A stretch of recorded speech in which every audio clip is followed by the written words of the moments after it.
नमस्कार। मैं Mayank Bhargav, assistant professor MLT college Saharsa, आपका स्वागत करता हूं।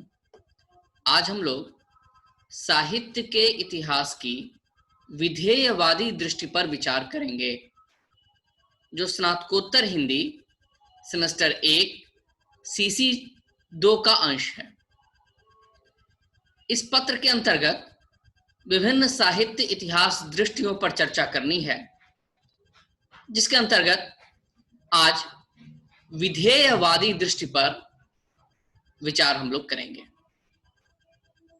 साहित्य और समाज का बहुत घनिष्ठ संबंध है।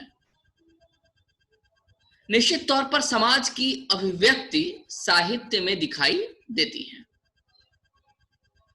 परंतु यह अभिव्यक्ति आखिर होती कैसी है?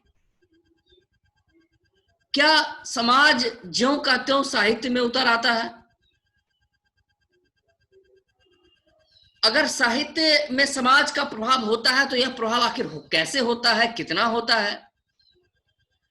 जब हम इन प्रश्नों पर विचार करते हैं तो इससे साहित्य की विभिन्न इतिहास दृष्टियों का विकास होता है, चाहे वह विधेयवादी दृष्टि हो, मार्क्सवादी दृष्टि हो, संरचनावादी दृष्टि हो।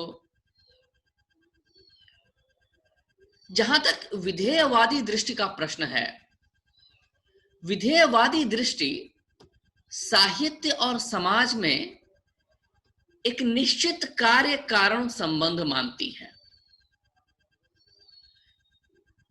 इसका मानना है कि समाज की चीजों का प्रभाव साहित्य पर पड़ता है। जैसा देश काल वातावरण होता है, उसका प्रभाव साहित्य में दिखाई देता है, एक निश्चित कार्य कारण के सिद्धांत के आधार पर। यानी साहित्य के इतिहास का बहुत घनिष्ठ संबंध सामाजिक, राजनीतिक या राष्ट्रीय पहचान से होता है। ये जो राष्ट्रीय पहचान या सांस्कृतिक पहचान से साहित्य को जोड़कर देखने की जो दृष्टि है, इसका विकास यूरोप में हुआ। जब व्यक्ति की स्वतंत्रता की बात यूरोप में हुई और उसके साथ साथ यह माना गया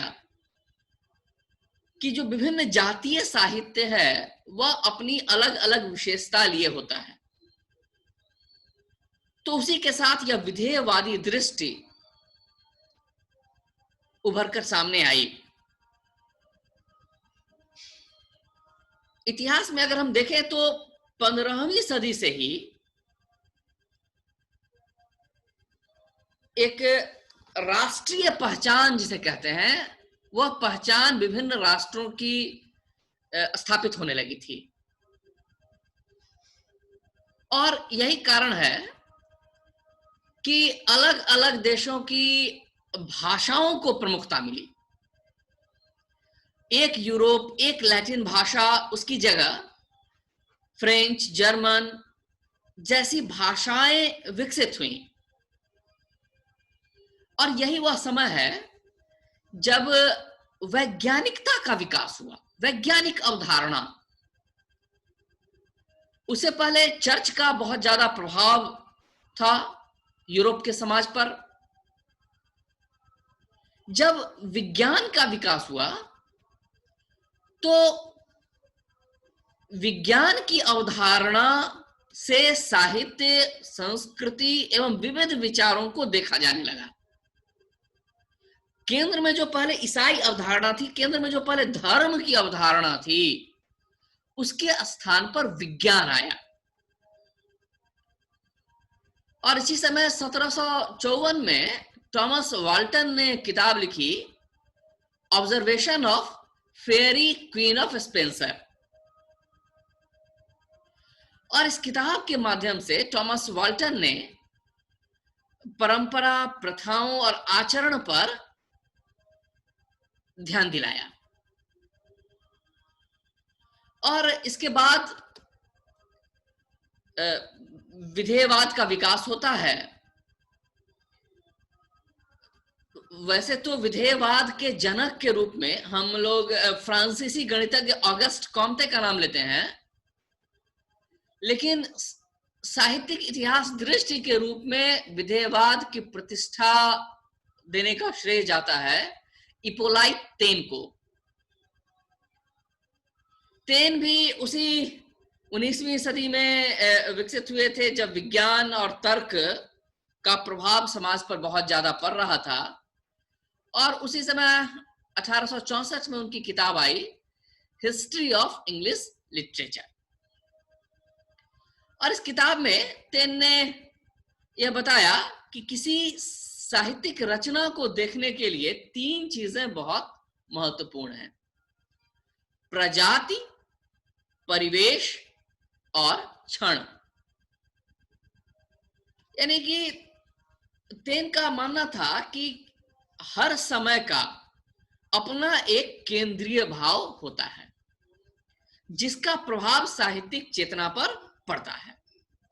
तो यदि हम उस समय समाज के केंद्रीय भाव को पहचान लेंगे, उसको समझ लेंगे, तो हम भी साहित्यिक चेतना को समझ सकते हैं। जैसे जीवाश्म के माध्यम से हम प्राणी के अस्तित्व को पहचान सकते हैं, उसी प्रकार साहित्यिक रचनाएं भी जीवाश्म की तरह हैं, जिनके माध्यम से उस समय के मनुष्य को पहचाना जा सकता है। और जब तेन प्रजाति की बात करते हैं तो वास्तव में वह एक सामूहिक सांस्कृतिक स्वभाव की बात करते हैं जिसका प्रभाव प्रत्येक व्यक्ति पर अचेतन रूप से पड़ता ही है। और इसमें व्यक्ति की अपनी सहज विशेषता, वंशानुगत विशेषता, मानसिक बनावट, शारीरिक संरचना, ये सब शामिल हो जाती है। तेन ने बताया है कि किसी प्रजाति की चरित्रगत विशेषताएं वहां की जलवायु, मिट्टी एवं ऐतिहासिक परिस्थितियों की उपज होती है, और इसी से उस समय की चरित्र की बुनियादी विशेषताएं सामने आती हैं। तेन की इस अवधारणा में डार्विन के चिंतन का भी प्रभाव है, और इसी से इतिहास, कला, दर्शन, इन सबको उन्होंने देखा कि प्रजाति की चेतना, चरित्र की विशेषताओं से इन सबको देखा जाना चाहिए। तेन जब वातावरण की बात करते हैं तो वह प्राकृतिक परिवेश और सामयिक परिवेश को जोड़ते हैं। बल उनका हालांकि प्राकृतिक परिवेश पर ही है। उनके अनुसार मनुष्य एक समाज और प्रकृति के बीच रहता है। भौतिक परिस्थितियों के कारण, सामाजिक परिस्थितियों के कारण किसी प्रजाति की विशेषताएं बदलती हैं। यही कारण है कि मानव स्वभाव एवं प्राकृतिक परिवेश के बीच एक कार्य कारण संबंध होता है। वनस्पति विज्ञान से एक उदाहरण अगर देखें तो एक जैसी जलवायु होती है, एक जैसी मिट्टी होती है, एक जैसा पानी होता है, फिर भी विभिन्न प्रकार की वनस्पतियां फलती फूलती हैं। उनके विकास में एक क्रमबद्ध विकास भी दिखाई देता है। तो उसी प्रकार एक युग चेतना में यद्यपि कुछ प्रधान विचार होते हैं जिसका प्रभाव पूरे समाज पर दिखाई देता है, लेकिन समान वातावरण, समान प्रजाति से संबद्ध होते हुए भी एक क्षण के कारण विशेष परिस्थिति में व्यक्ति के स्वभाव का निर्धारण होता है। इस क्षण के प्रभाव से ही प्रजाति की सामूहिकता से व्यक्ति की मानसिकता थोड़ी अलग होती है, और जिसका प्रभाव साहित्यिक रचनाओं पर पड़ता है। यद्यपि प्रजाति प्रवेश क्षण इस प्रकार से जो की जो इतिहास दृष्टि तेन की थी, इसकी आलोचना भी हुई। लियोनेल ट्रिलिंग ने कहा कि तेन एक केमिस्ट की तरह व्यवहार करते हैं, या फिर उनका व्यवहार एक स्टेट मैनेजर की तरह है। यानी तेन अपने विचारों में एक अति को प्राप्त कर लेते हैं, लेकिन तेन का महत्व इस बात में तो है ही कि उन्होंने साहित्य को एक सांस्कृतिक प्रक्रिया के रूप में देखा। उन्होंने वैयक्तिक प्रतिभा से ही साहित्य को का जन्म नहीं माना, बल्कि कहा कि एक जो परिवेश है, प्रजाति की अवधारणा है, और उस क्षण में जो व्यक्ति का विकास है, इन सब से एक सांस्कृतिक प्रक्रिया के रूप में साहित्य का विकास होता है। और इस साहित्य को पहचानने के लिए हमें इस पूरी अवधारणा को देखना होगा। हालांकि तेन के तेन की इस अवधारणा में कुछ अतिवाद पहचाना गया बाद में, लेकिन तेन ने जो दृष्टि दी अपने आप में वो बहुत महत्वपूर्ण दृष्टि थी, क्योंकि इस दृष्टि में कार्य कारण संबंध और उद्गम के अध्ययन के द्वारा भौतिक विज्ञान की प्रणालियों के अनुकरण की चेष्टा की गई थी, जो किसी भी पारस्परिक संबंध के निर्देश को युक्ति संगत ठहराती थी, बशर्ते कि वह तिथि क्रम के आधार पर हो। और यह वैज्ञानिक कार्य कारण पद्धति आर्थिक, सामाजिक, राजनैतिक परिस्थितियों के कारण निर्धारित करती थी, और फिर किसी साहित्य की विशेषताओं की व्याख्या की जाती थी। यद्यपि यह भी रेखांकित किया गया कि विज्ञान का जो इस प्रकार का सिद्धांत लिया जाता है साहित्य के निर्धारण में, उसकी बहुत सीमा है, और इसीलिए वो थोड़ा असफल भी हुआ, क्योंकि पूरी तरह विज्ञान की पद्धतियों से इसका निर्धारण नहीं किया जा सकता। विधेयवादी इतिहास दृष्टि के समानांतर हमारे पास एक शास्त्रीय दृष्टि थी, जिसमें माना जाता था कि रचना अपने आप में एक संपूर्ण कारीगरी है, और रचनाकार के व्यक्तिगत जीवन का कोई संबंध रचना से नहीं है।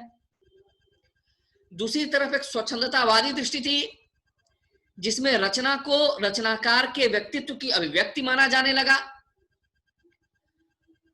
विधेयवादी दृष्टि इन सभी दृष्टियों को जोड़ कर यानी रचना अपने आप में कारीगरी भी है, रचना परिवेश आदि से मिलकर बनती है,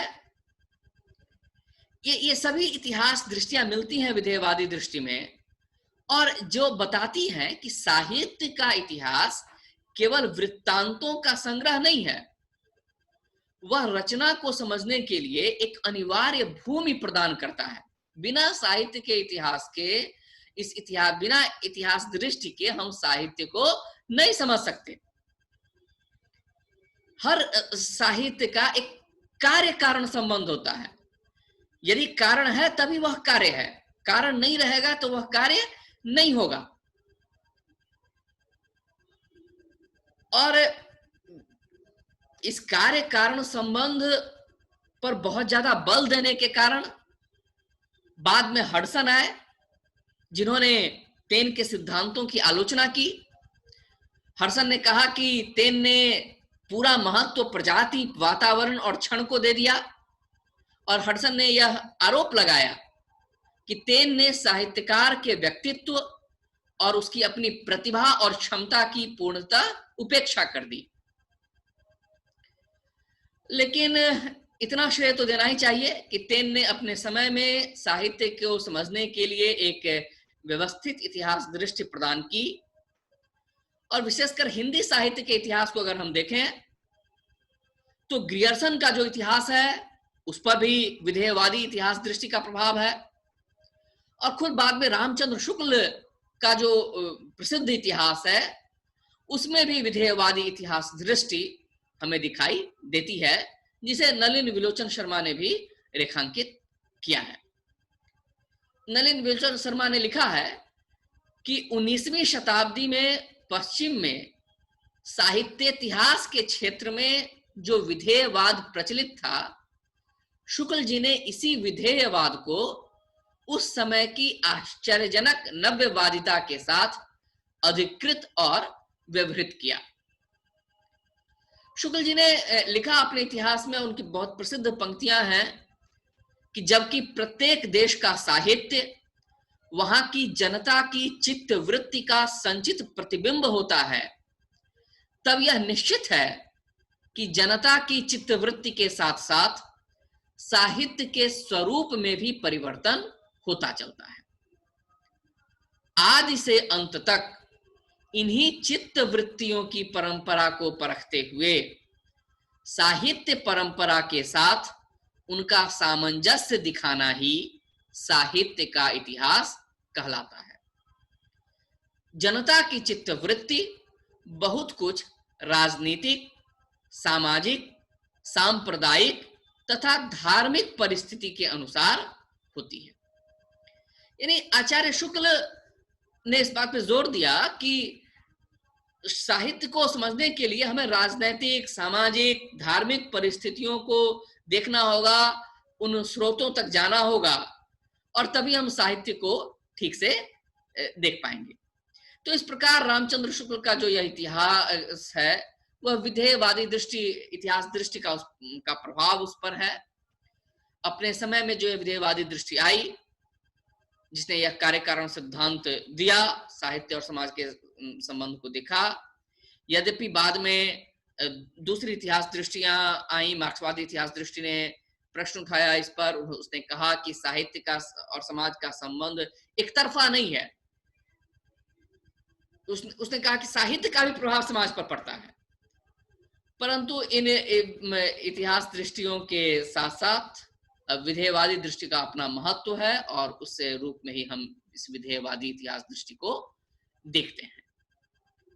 आशा है हमारे विद्यार्थी मित्र आज के संवाद के द्वारा इतिहास की विधेयवादी दृष्टि से कुछ परिचित हुए होंगे। आगे के संवादों में हम लोग दूसरी इतिहास दृष्टियों पर भी विचार करेंगे। आपके सहयोग के लिए, साथ के लिए बहुत बहुत धन्यवाद। आभार।